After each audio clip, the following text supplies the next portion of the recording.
Maybe you are searching among the branches for what only appears in the roots.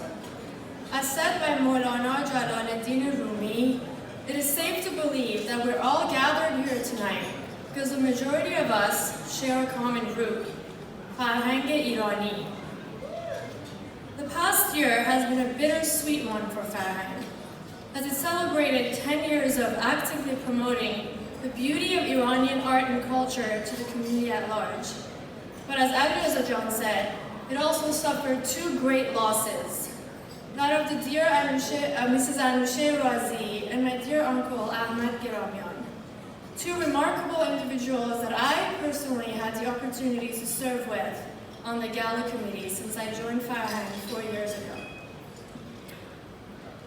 Words just can't describe the amount of void I personally felt not having them present at this year's Gala meetings. And while neither one of us here has the power to bring them back in their physical form, together we do have the power to keep alive the beautiful legacy they left behind.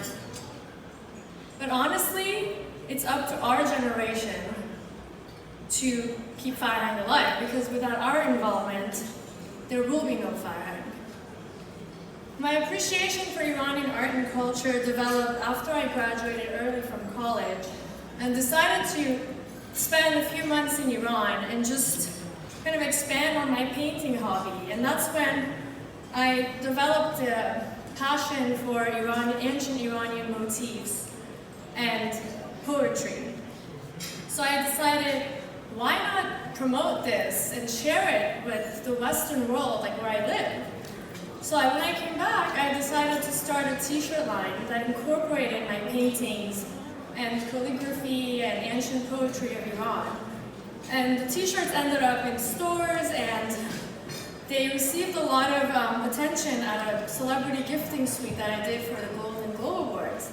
So I was really excited, not because a celebrity was just wearing my shirt, but because they were wearing something that represented my culture. And so for me, knowing that in my own capacity, I was able to contribute to sharing the Iranian culture, that was the most exciting thing. So when I found out about Farhang Foundation and its mission, and that my uncle was apparently heavily involved, I called him up and I said, hey, I want to get involved, like why don't you get me involved? And he told me, I'm not going to personally introduce you or make any connections, but what I'm going to do is Farhang recently has put together a generation council, and they have an event coming up. So I'll buy you your first ticket and just go ahead, network, make friends, figure out how to get involved, and leave me out of it. He didn't believe in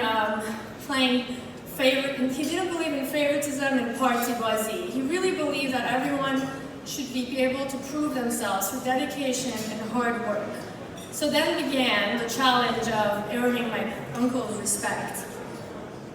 Over the years, Farhang has become more than just monthly meetings and volunteer work. It's become like a family bond. Every member I've met and worked with at Farhang has been nothing but nice and inspiring. And I've made great friendships at Farhang. I've also had the opportunity to meet very inspiring people that have made it a point to incorporate Iranian art and culture into their work. And one of those people, for example, was Mrs. Shahra Douriz. For the past 30 years, she's incorporated Iranian art into her designs, and she's one of the first Iranians in the US to do so. And today the dress I'm wearing is actually by her, on which I painted Seymour, because I really think that it's the story of Seymour from Attar's Conference of the Birds gives a powerful message of how unity and perseverance gives you the ultimate power. Farhang has definitely fueled my pride of being Iranian. I remember how proud I felt the first time that I saw the Nowruz banners all over town. And I often find myself shamelessly bragging about Farhang's achievements, like the establishment of the USC Iranian Studies program, the Freedom Sculpture, and among so many other things that we don't have time to name right now. Like I just said, there's like 85 different programs. And its latest establishment of the Minor in Iranian music at UCLA, which was initiated by my uncle Ahmed Iranian. The degree of passion he had for Farhang was truly inspired. You could just see his eyes light up every time he talked about Farhang. And what was meant to be a 30-minute visit would sometimes turn into an hour-and-a-half conversation. I look forward to continuing his vision and the rest of the founding members of Farhang's vision of promoting the beauty of Iranian art and culture through innovative and inspiring projects and events, like the idea of Farhang's first fashion show that our council held last year, which finally earned me my uncle's respect 4 years later. In closing, I'd like to say a few sentences in Farsi.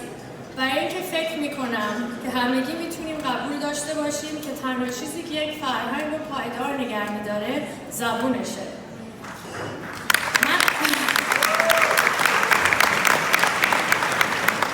من از 8 سالگی تا 14 سالگی ایران زندگی کردم.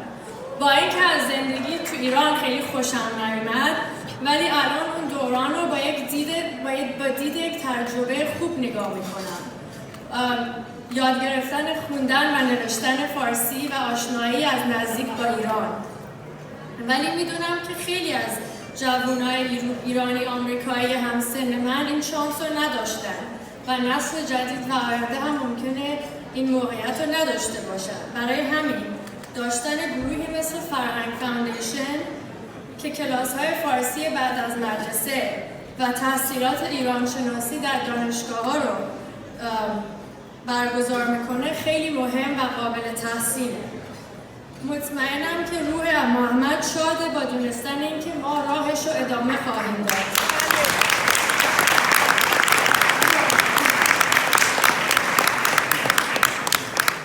و میدونم که اون امشب با ما هست، برای اینکه 2 هفته پیش خوابش رو دیدم که کت شلوار پوشیده بود و با حال جون داشت وارد یک برنامه میشد.